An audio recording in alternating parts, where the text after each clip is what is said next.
Alright, today we're going to review for your conceptual unit 1B test. Number 1 says find the xy pair for the value of the perimeter. They give you your x equation, they give you your y equation, and they tell you your value of t. So my x coordinate is going to be 5 times 2, which is 10, and my y coordinate is going to be 2 squared plus 8, which is 4 plus 8, which is 12, so that ordered pair would be 10, 12. Okay, number 2, same thing. They're giving me a x equation, y equation, and a t variable. So to get my x, I'm going to plug in 36, cube it, and multiply by 3. And you get 46548.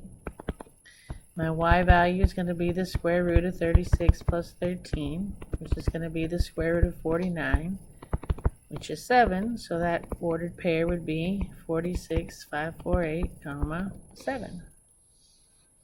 Okay. All right.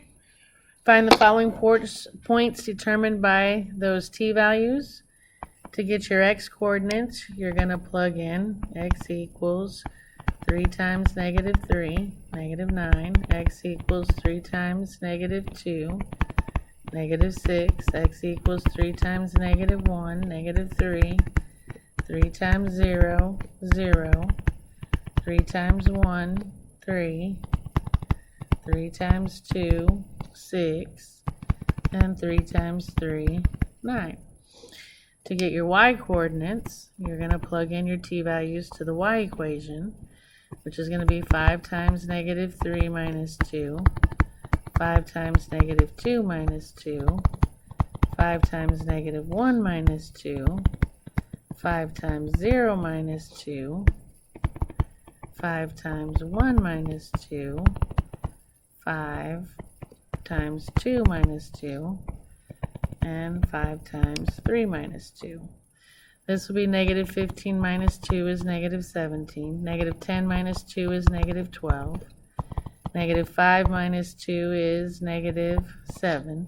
0 minus 2 is negative 2. 5 minus 2 is 3. 10 minus 2 is 8. 15 minus 2 is 13. So there's where you get your ordered pairs.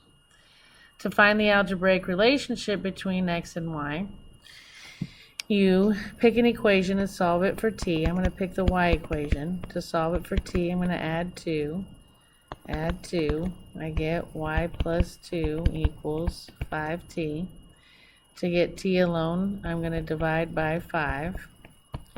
And there's my t, so if I plug that into my x equation, I get 3 times my t. And that gives me 3y plus 6 over 5. And that gives me, oh, I should have did the other one. Alright, we need to get y alone. So times 5 times 5, I get 5x equals 3y plus 6. Minus 6, I get 5x minus 6 equals 3y. Divide by 3, and I get y equals 5/3 x minus 2. Okay? It says, do the parametric equations determine y as a function of x? Just think of the shape. This is going to be a line. Lines are functions, so yes. And then graph the relationship. You'd start at negative 2 and go up 5 over 3, and there's your equation. Alright, it says, in the graph of the relation shown, determine if the relation is a function, and if the relation has an inverse that's a function. It's a function if it passes the vertical line test, which it does, so the relation is a function. It has an inverse that's a function if it passes the horizontal line test, which it does, so again, yes. Okay, it says the function is 1-to-1, find the inverse and its domain. To find the inverse, you switch to y, then you change x and y, so y becomes x, x becomes y, and then you get y alone. So add 3, x plus 3 equals 9y, divide by 9, and I get y equals x plus 3 over 9. You can't use that. That's not what y equals. It's the inverse function of x equals x plus 3 over 9. and your domain, there's no drama. There's no drama in the original function. And even though there's a fraction, there's no variable in the denominator, so no drama in my inverse either, which makes my domain negative infinity to infinity. Alright, and if you look at those two, you can see that they are inverses. See how mother intersects where they do. Okay, if we find the inverse of this guy, switch to y,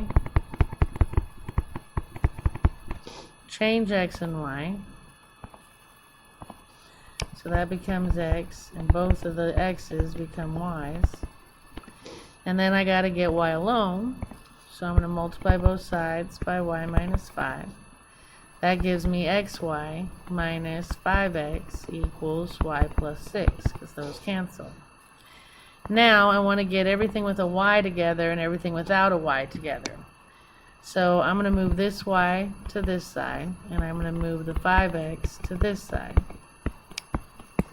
So now I have xy minus y equals 5x plus 6. Now I can factor out a y, which would leave x minus 1. And now to get y alone, I can divide by x minus 1. And I get my inverse function of x is 5x plus 6 over x minus 1. We do have drama in my domain. We have to say, Mr. Denominator, you may never equal 0, so x may never equal 1, which makes my domain negative infinity to 1, union 1 to infinity. Okay? And a graph to show you. Alright, we want to find the inverse of this function and the domain, including any restrictions inherited from f. Alright, because from f we have to say that Mr. Radical, you must always stay positive, which would mean that square square, and I would say that x minus 7 has to stay greater than or equal to 0, so x must stay greater than or equal to 7. Let's just keep that in mind for right now. Alright, so now we are going to change to y. Then we are going to switch x and y. Then we are going to get y alone. Square square, so I have x squared equals y minus 7. And then we're going to add 7. And I get my inverse function of x equals x squared plus 7. And there's no drama in this one. So my domain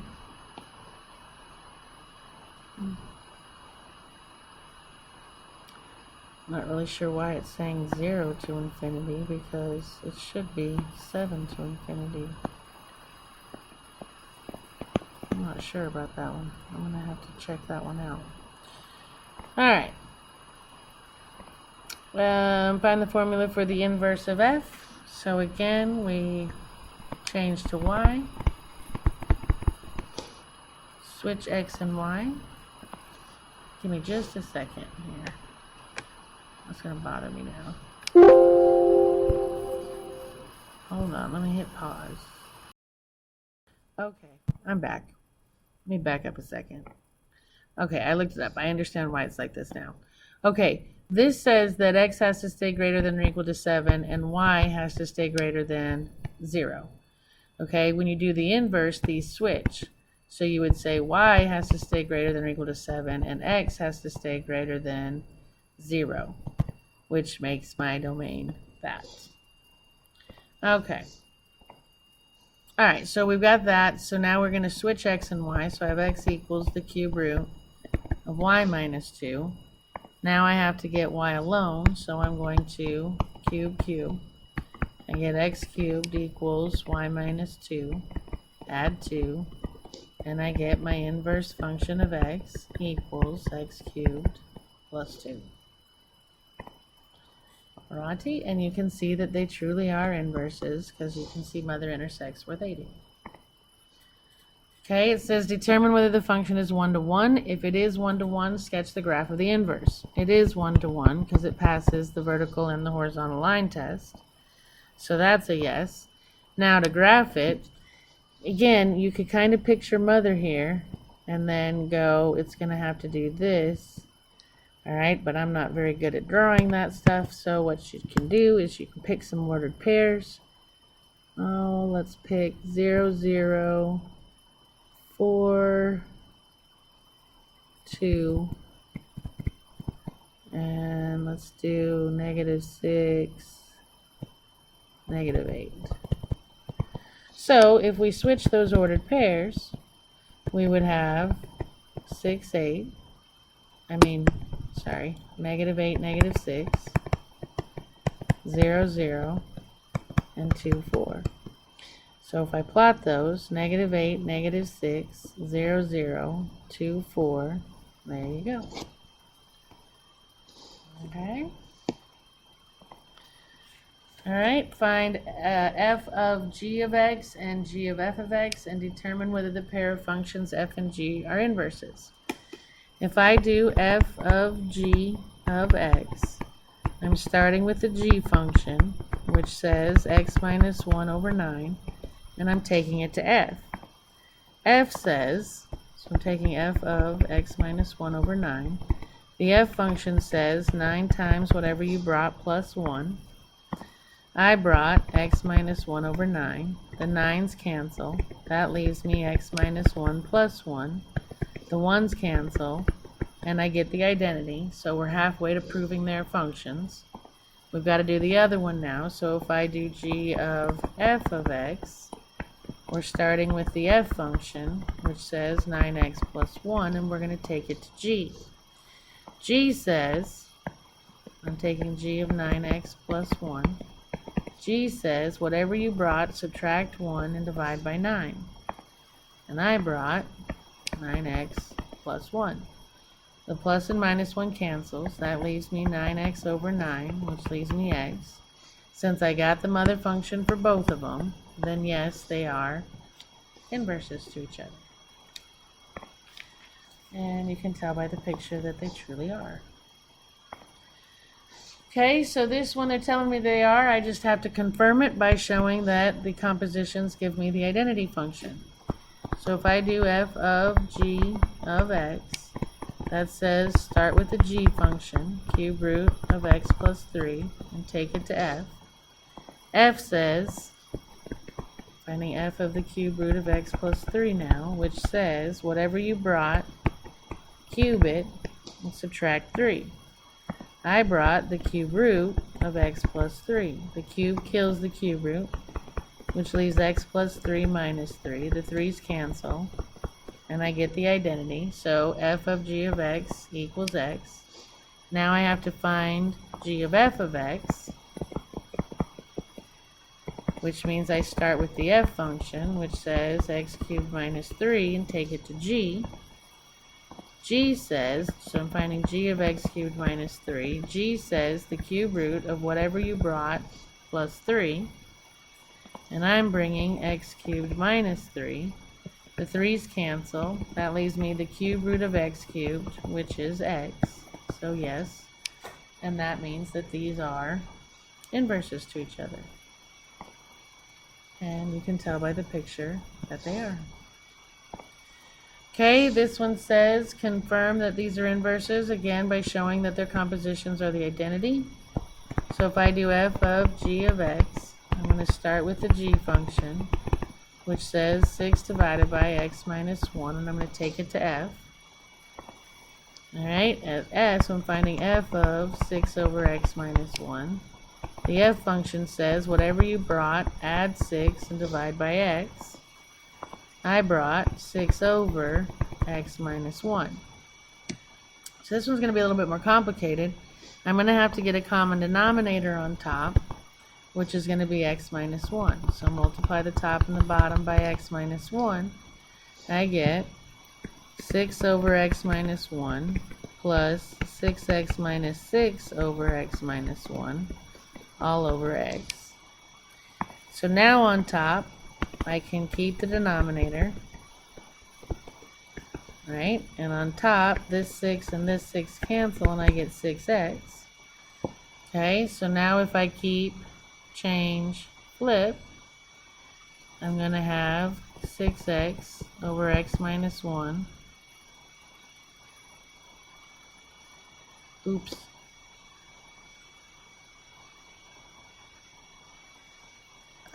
This was supposed to be there. Back up. I'm sorry, folks. Alright, let's try this again. F of g of x. We're starting with the g function, which is 6 over x minus 1, and we're taking it to f. F says, that's what I get for not using parentheses. So if I'm finding f of 6 over x minus 1, it says whatever you brought, add 6 to it and divide it by whatever you brought. I brought 6 over x minus 1. Sorry, I didn't change the bottom x. That handy. Alright, so now on top we need to get a common denominator, which is going to be x minus 1. So on top I'd have 6 over x minus 1 plus 6x minus 6 over x minus 1 over 6 over x minus 1. So now on top, the 6's will cancel, and I'm left with 6x over x minus 1 divided by 6 over x minus 1. Now I can keep, change, flip, 6x over x minus 1 times x minus 1 over 6. Those cancel. That leaves 6x over 6, which leaves x. So yes. Now I gotta find g of f of x, which means I'm starting with f of x, which is x plus 6 over x, and I'm taking it to g. And g says, so I'm finding g of x plus 6 over x. G says 6 over whatever you brought minus 1, and I brought x plus 6 over x. I'm going to have to get a common denominator, which is going to be x, so that's going to give me 6 over x plus 6 over x minus x over x. That, the x's will cancel, and I get 6 over x. Keep, change, flip. Keep the 6, change to times, flip the fraction, make that a fraction, put it over 1. The 6's cancel. I get x, so yes, they are inverse functions to each other. Okay? Alright, the exchange rate for converting units of currency x to units of currency y is y equal 1.06x. It says how many units of currency y could you get for 200 units of currency x? They're telling you to plug in 200 for x. So I'd have y equals 1.06 times 200, which gives me 212. And they want you to round to the nearest hundred, so you have to, even though it came out even, you have to put that 0.00. Alright, the inverse of the function, if I take this equation, y equals 1.06x, switch x and y, so that would be x equals 1.06y, get y alone, divide by 1.06, and where they got this from is this is really 1 over 1.06x. Well, they don't like a decimal in a fraction, so they just typed 1 divided by 1.06 and hit math enter, and that's where they got the 50 over 53. Okay? The inverse function represents the conversion of currency y to x. If the original does x to y, then just switch it. This does y to x. Now, you got to be careful though. This makes you think that you're supposed to use this function and change y to 24. No. This is the inverse function. So if they're giving you y, that's really x. So you would change x to 24, and I would get the 22.64. Or you go back up here and change the y to 24. Oops, sorry. Change the y to 24. Divide by 1.06, and you'll get the 22.64 also. Okay. All right, graph the following function, guys, in a multiple choice situation. Just use your transformations. Don't do point plotting and all of that. You know that mother function is the parabola, which is right here. That's 0. And this is going to move it down 3. Well, the only one that does that is that one. Okay, describe how the graph of this, the mother function is the parabola, can be transformed to this. It's inside with x, that means that it's a horizontal shift, and it's backwards with your crazy x, so that's going to go left 8. And sure enough, if you look, it's over here left 8. Okay, about this one, well, the inside, that's going to go 3 to the right, and this is outside, that's going to go down 8. And if you look, it goes right 3, down 8. Okay, graph the function. Again, you can point plot. This one's really hard to see, those light green ones. I know that this negative mother is the square root of x, which looks like this.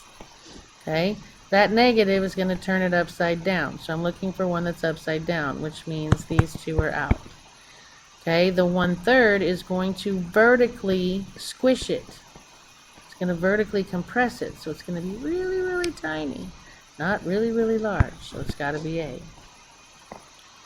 Okay, describe how the graph of this can be transformed. They've got a negative on the inside with your crazy x. That means it's going to reflect over y. And the +4 outside of the radical means it's going to go up 4. And if again you check the graph, sure enough it did. Okay. Describe how this one can be changed. If this is x cubed, that's going to be the cubic function. 0.2, that's smaller than 1, that is going to be a vertical shrink of 0.2. And if you look at it, it shrunk it. Squished it. Okay, this one, again, I don't know why I picked the same kind of deal. That's also going to be a vertical shrink, same reason. Describe how to translate these graphs. Okay, this one would be 8 units to the right, and this one would be 8 units to the left and turned upside down. Well, to go from 8 units to from the mother, okay, to go from all the way over here to here, that's 16 units to the left that I'm going to have to translate. And then this is going to reflect over x. Okay, it says sketch the graphs of f and g by using transformations. Alright, your mother would be the cube root of x, which does this s looking thing. Okay, this thing for a is going to be 6 units to the left. Okay, well it still has to do this, and this one's going the wrong way, so that one's out. This one is 6 units to the right, and this one is 6 units to the left, so it's got to be this one. For B, you're going to go down 1, and you're going to vertically stretch this thing. So your S is going to get real big, not real big, but big, and it's going to go down 1. Well, this went up 1, this went down 1, and this went down 1, but this got squished and this got stretched, so it's got to be B. Okay, and yeah, obviously you can check it on the graphing guide. Alright, so we're going to find the equation for this. Well, mother would be right here. This is obviously the square root function is mother. Well, first thing it looks like is they turned it upside down, so I know there's going to be a negative outside. The next thing is I see they went 1, 2, 3, 4, 5 units to the right, which means underneath there, to go right, I'm going to subtract 5. And then the next thing I noticed is it went up 3, which means there's going to be a positive 3 on the outside. Cool beans? Alright. Oh, apparently I typed them all in and checked them. Alright. So it says find the equation of the reflection of f across A, the x-axis, and B, the y-axis. When you reflect across the x-axis, you multiply the whole function by a negative, which is going to be a negative x cubed plus 9x squared minus 3x minus 9. Distribute is going to be a positive x cubed minus 9x squared plus 3x plus 9. To reflect over the y-axis, you change all of the x's to negative x's. So you keep everything else the same, the negative, the 9, the negative 3. All you're doing is you're changing all of those x's to negative x's and simplifying. A negative cubed is still negative, and x cubed is x cubed. Negative x squared is positive x squared. That's positive 3x minus 9. This is going to be positive x cubed, positive 9x squared, positive 3x, and a negative 9.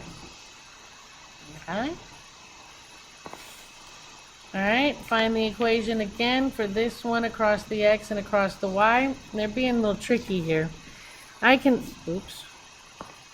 simplify the cube root of 125. By 5 is 25, by 5 is 5.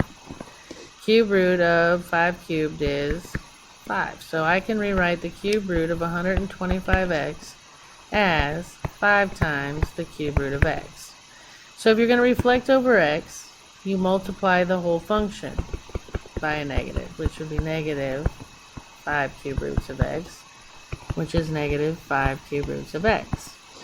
To reflect over the y-axis, you make the x's negative. Well, the cube root of a negative x is like saying the cube root of negative 1 times the cube root of x. Well, the cube root of negative 1 is negative 1 times 5 cube roots of x is negative 5 cube roots of x. Okay? Alright, use the graph shown on the right to choose the graph of the absolute value. When you absolute value on the outside, you take what's below and you reflect it up, which makes that graph. This one wants you to do that and then turn it upside down. So I flip this up and then I flip it upside down.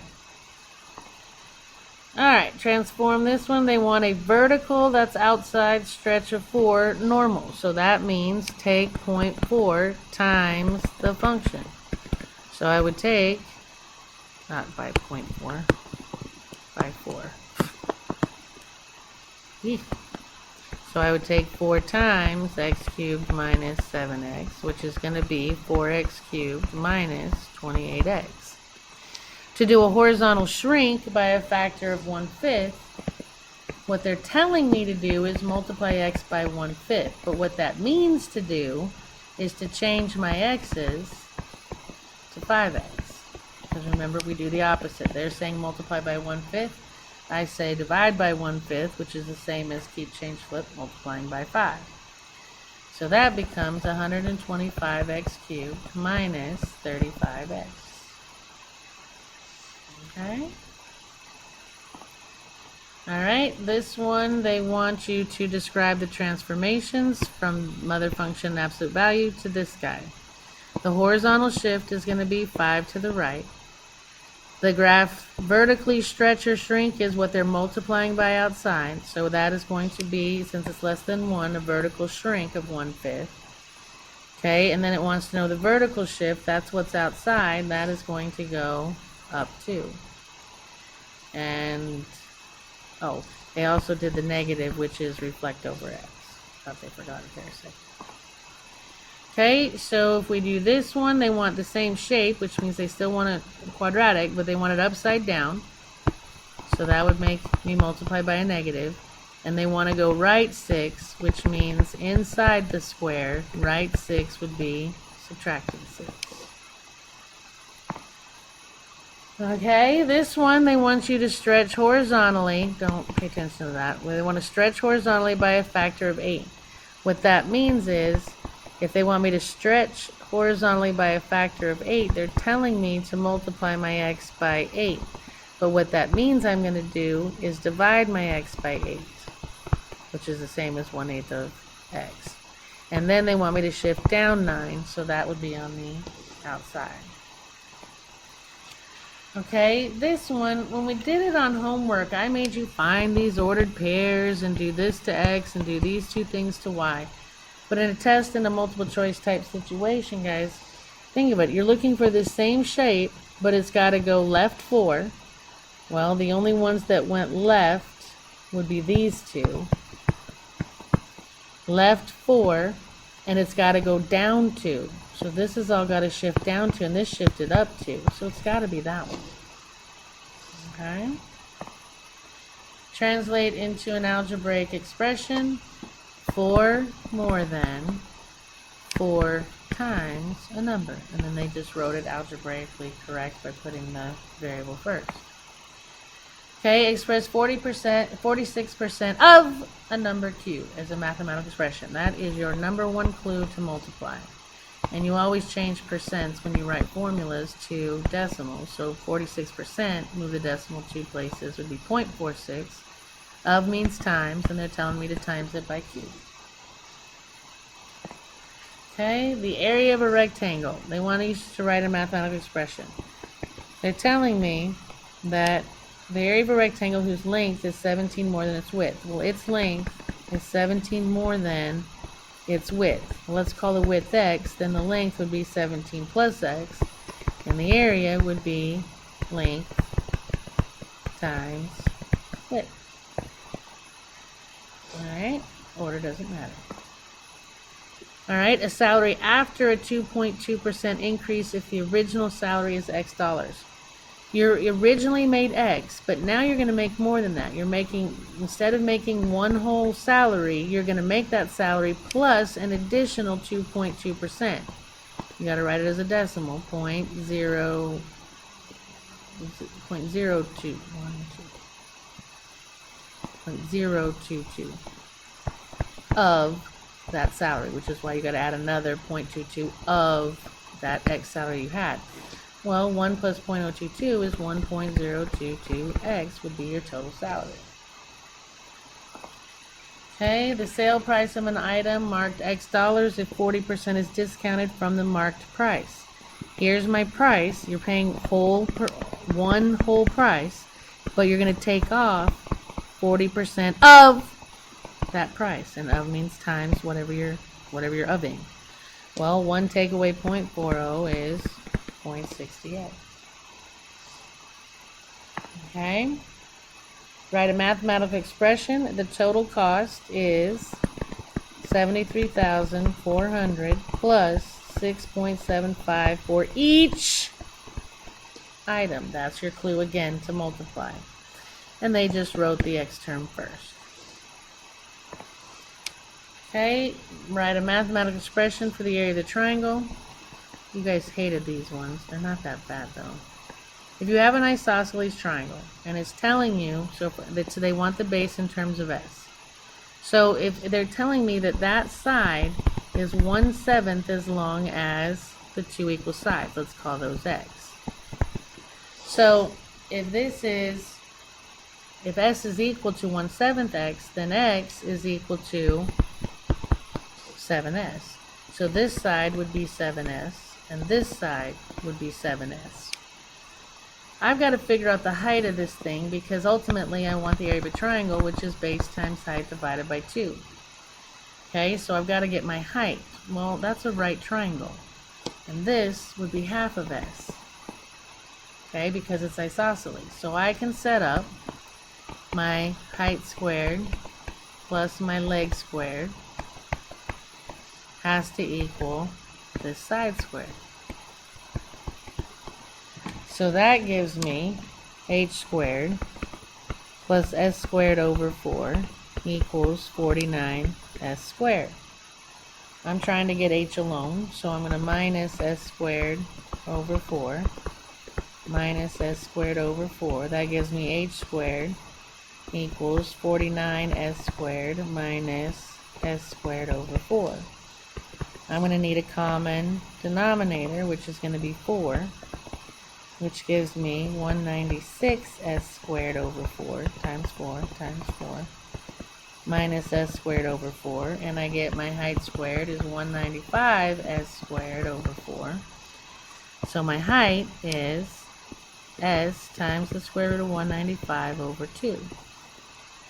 So now I can write my area of the triangle, which is my base, times my height, s square roots of 195 over 2 divided by 2.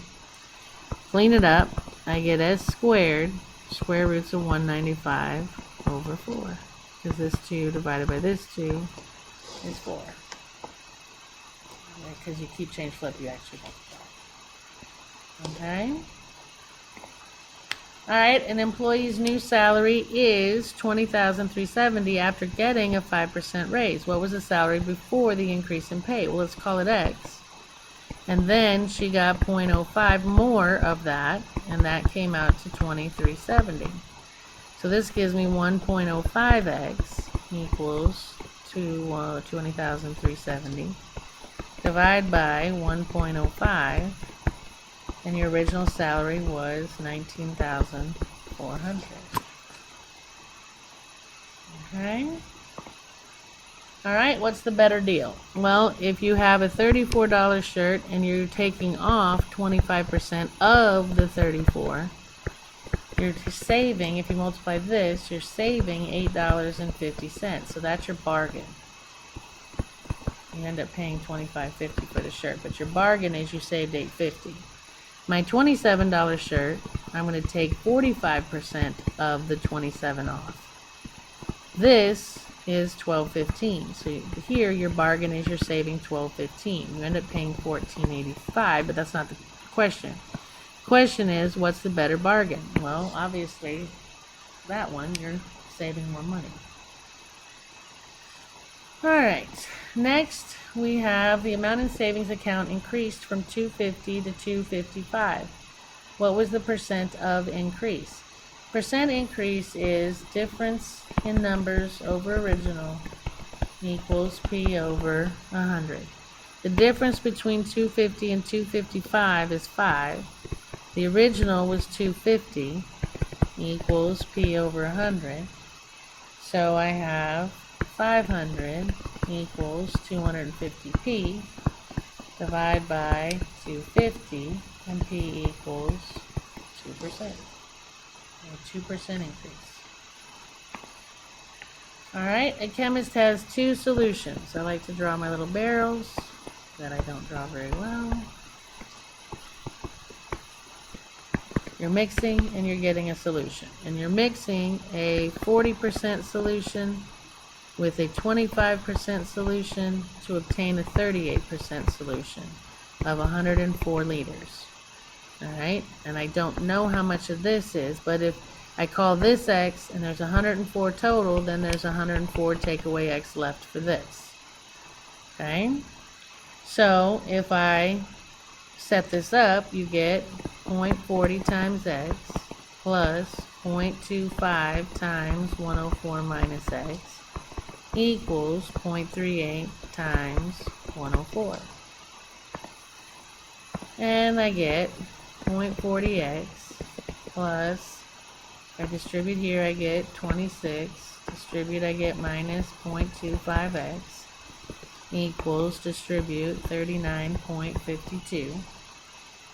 Combine like terms, 0.40 take away 0.25 is 0.15x. Subtract 26.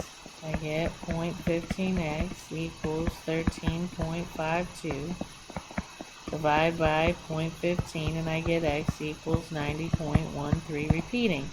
So there's 90.1 liters here. To figure this out, I take 104 minus 90.1 and I get the 13.9 liters. Okay? Alright, the perimeter of a column, perimeter means they've added up all the sides. And they're saying that that equals 104. So 2 lengths plus 2 widths comes out to 104. It tells me that the length is 12 more than the width. And if I call the width X, then the length is 12 more than that. So 2 of those and 2 of those add up to 104. So I get 2x plus 24 plus 2x equals 104. Combine like terms and subtract 24, I get 4x equals 80. Divide by 4 and x equals 20. So if my width is 20, 12 plus 20 makes my length 32. Okay? Alright, a mother wants to invest $12,000 total for her son's future education. She's going to invest some at 4%. I don't know, let's call that X. And she's going to invest the rest at 7%. Well, if she started with 12,000 and she puts X of it here, then what's left for the 7% is 12,000 minus X. And it tells me how much she earns from these two investments. So her 0.4% times the money she puts in there plus the 0.7%, 0.07 of the amount she puts in 7% has to equal the interest she earned, which was 720. So if I distribute, I get 0.04x plus 840 plus, or minus, 0.07x equals 720. Combine like terms and subtract 840. I get negative 0.03x equals negative 120. Divide by negative 0.03, and I get X equals 4,000. So how much money was invested in the CD account? That was in the 4%, which is the one I called X, which was the 4,000. If they asked you for what was put in the 7%, you'd have to do 12,000 minus 4,000, which would be 8,000. So she's putting 4,000 in at 4% and 8,000 in at 12%. Alright, we are done. So happy homeworking, and I will see you next time.